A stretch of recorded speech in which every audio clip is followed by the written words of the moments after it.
Insta.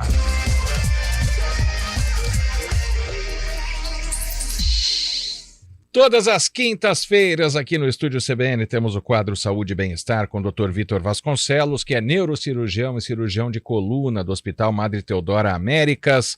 Dr. Vitor, seja bem-vindo mais uma vez, muito boa tarde. Boa tarde a todos, boa tarde, Guarizo. Bom, a gente é acostumado a ouvir pessoas falando de queimação no estômago, né? Mas hoje a gente vai falar de um outro tipo de queimação e que imagino eu que deve ser extremamente dolorida, que é a queimação na coluna cervical e no pescoço, Dr. Vitor, é isso? Exato, Guarizo. Essa sensação, que pode vir por várias causas, a gente vai falar adiante, é muito comum. E essa associação de uma sensação de queimação também pode acontecer com bastante frequência por questões neurológicas e não apenas neurológicas. É isso que a gente vai falar hoje. Então vamos começar pelas causas, né? Quais são, Dr. Vitor? Veja, qualquer alteração da estrutura da região cervical, que envolve desde os ligamentos, os músculos e os nervos, podem ser responsáveis pela essa sensação de queimação, Guarizo. A principal e mais comum delas é a queimação decorrente da tensão muscular. Muitas vezes, para você ouvinte, que trabalha muitas horas sentado, ou você que dirige, fica mantendo ali um quadro, uma postura de contração dessa musculatura que forma, né, a parte de trás do pescoço, pode perceber que ao final do dia, essa região está uma sensação de calor, como se fosse uma queimação de fato. Alguns pacientes, Guarizo, falam uma sensação de pimenta na pele, de fato, em decorrência dessa tensão. Se costuma associar também um quadro de contratura, em que você percebe que a região está endurecida, né, associada à queimação. Ao tocar na musculatura, percebe uma rigidez e também uma certa dificuldade de movimento. Essa é a principal causa, por ser muito frequente, tá? Mas também vale ressaltar a importância do tema, porque outros problemas, digamos assim, maior gravidade, podem se associar a essa queimação. Um dos problemas, que é muito comum também, embora menos do que a região, né, a contratura muscular, é a própria hérnia de disco, que quando acontece, em decorrência de comprimir o nervo, quando está sob compressão, ele pode ter uma percepção alterada da sensibilidade, manifestada por uma sensação de agulhada ou uma sensação de queimação.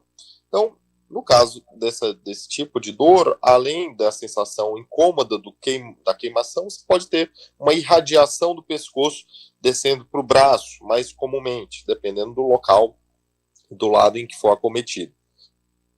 Bom, mas outras causas menos frequentes também podem surgir, como, por exemplo, no quadro inicial de uma crise de herpes zoster, que são aquelas alterações de pele que se costumam preceder, né, por uma sensação de queimação intensa, fica muito sensível, e depois, praticamente poucos dias, 3, 4, 5 dias depois, você observa o surgimento de pequenas bolhas desenhando o trajeto daquela alteração de sensibilidade, daquela queimação. Então, esses são as principais causas.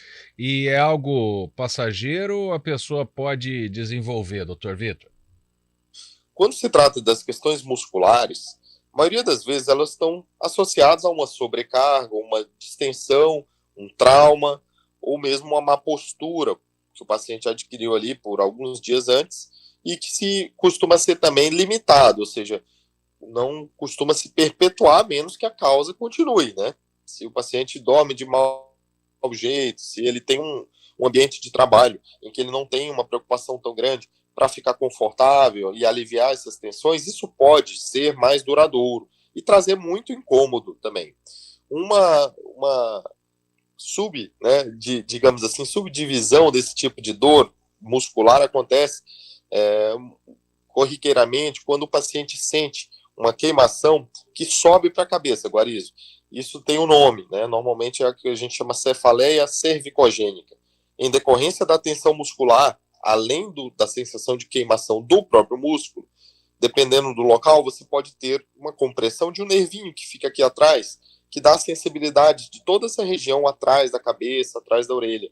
Então, o paciente, além da sensação de queimação do ombro, ele pode ter uma hipersensibilidade, uma queimação, formigamento aqui atrás, no couro cabeludo, na região da nuca, atrás da cabeça, dificultando até, por exemplo, pentear o cabelo, mobilizar essa região. Então, quando se trata da duração, a principal característica que a gente tem que buscar, quando se trata disso, é buscar a causa, né? Claro que problemas degenerativos, problemas que envolvem um desgaste progressivo da coluna como causa, esses normalmente trazem a sensação de queimação mais duradoura e que pode, inclusive, piorar e surgirem outros sintomas, como alterações de força, alterações mesmo de sensibilidade, um adormecimento nos braços. Então, para dizer de modo geral, se tratando da maior causa essa, a causa muscular, costuma ser passageiro, mas em alguns tipos de dor, alguns tipos de queimação, você pode ter que isso seja realmente algo mais duradouro e, inclusive, progressivo. Quando é passageiro, doutor Vitor, a gente sempre, né, quando tem pescoço, dor nas costas, ou é aquele adesivo, ou é pomada, ou às vezes se toma algum medicamento, né, de uso oral. Sem isso, essa queimação, ela passa ou é necessário fazer o medicamento, tomar o medicamento, fazer uma fisioterapia para que essa dor passageira, né, que ela acabe passando mesmo?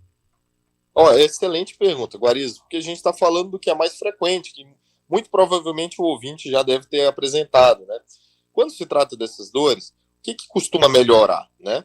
Claro que eu sempre faço um alerta por se tratar de problema de saúde, cada caso merece uma avaliação específica para que não incorra na possibilidade de ser algo mais grave, mas de modo geral, o que melhora a dor muscular é o relaxamento do músculo, que pode ser feito, por exemplo, através de compressas de água morna, um banho quente, aquilo relaxa a musculatura, em associação com alguns medicamentos, como relaxantes musculares, uma atenção especial, porque muitas dessas formulações que trazem os relaxantes musculares trazem também anti-inflamatórios, que podem trazer riscos aí do uso inadvertido, e também, além do medicamento e do calor local, as terapias de manipulação manual, como a massoterapia, quiropraxia, fisioterapia de modo geral, tem uma ação muito benéfica para esse tipo de dor, tá?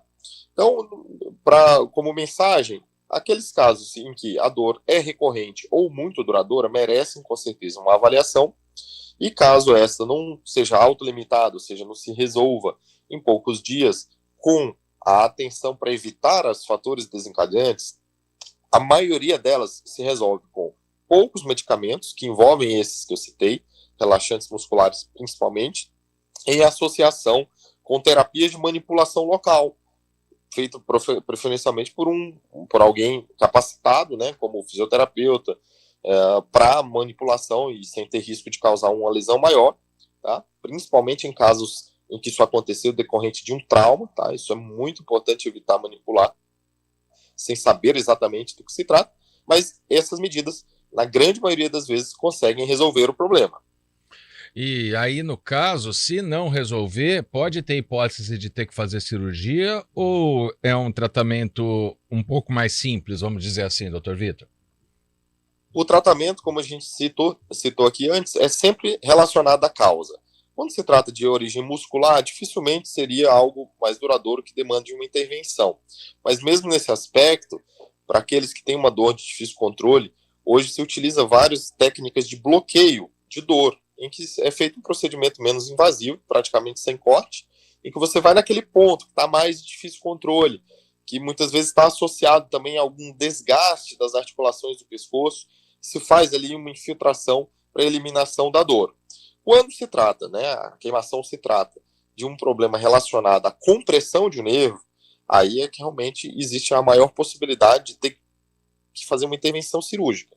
Isso normalmente se associa naquele paciente em que essa história é mais prolongada, que progride com alterações que descem para os braços, e aí normalmente é feita uma ressonância magnética da coluna cervical, em que se observa que há um pinçamento, tá, por assim dizer, do nervo, na maioria das vezes por uma hérnia de disco, ou pelos famosos bicos de papagaio, né, decorrência do desgaste ali da coluna, em que há essa compressão do nervo e se associa essa sensação de queimação. Nesses casos, a maioria das vezes, a resolução de fato, né, para que isso deixe de ser um problema na vida da pessoa, pode passar por uma cirurgia. Bom, para a gente encerrar, doutor Vitor, quando procurar o médico, né? Em que momento que a pessoa, por exemplo, a infiltração que você citou agora, né? Até que momento é, entre aspas, considerado normal ou já é caso de se ir para o médico? A primeira mensagem que é importante falar é que se em qualquer momento do surgimento dessa queimação se associarem sintomas outros, como alterações neurológicas manifestadas por dificuldade de mexer os braços, uma queimação que se associa a outros sintomas, como sugerir algum problema cardíaco, como falta de ar, sensação de calor, dificuldade de respirar, isso realmente não deve ser manejado sozinho, deve ser buscado um médico especialista para evitar, né, que seja passado aí por um diagnóstico mais grave, tá? De modo geral, as dores mais frequentes que podem ser manejadas pelo próprio paciente são aquelas que se restringem apenas àquela queimação local, principalmente na região do pescoço, que não se associa com a sensação de pressão no peito ou irradiação para os braços, em que o paciente saiba claramente que houve ali uma sobrecarga, ele se esforçou muito no dia anterior, dormiu de um mau jeito, ficou longas horas trabalhando, se esforçou mesmo, e que aquilo sugira um quadro de origem muscular, e que depois de 48 a 72 horas esteja pelo menos melhorando, tá?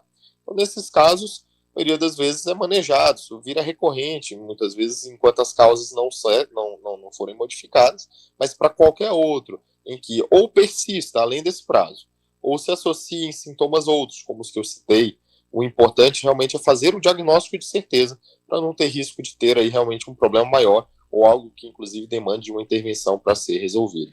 Doutor Vitor, deixa eu aproveitar a sua presença aqui, como você é neurologista, né? E fazer uma pergunta, porque daqui a pouco vem o Arena CBN e foi diagnosticado agora há pouco que o Júnior Tavares, jogador da Ponte Preta, ele tá com um tumor no cérebro e ele foi ao hospital ontem depois de sentir um formigamento no braço.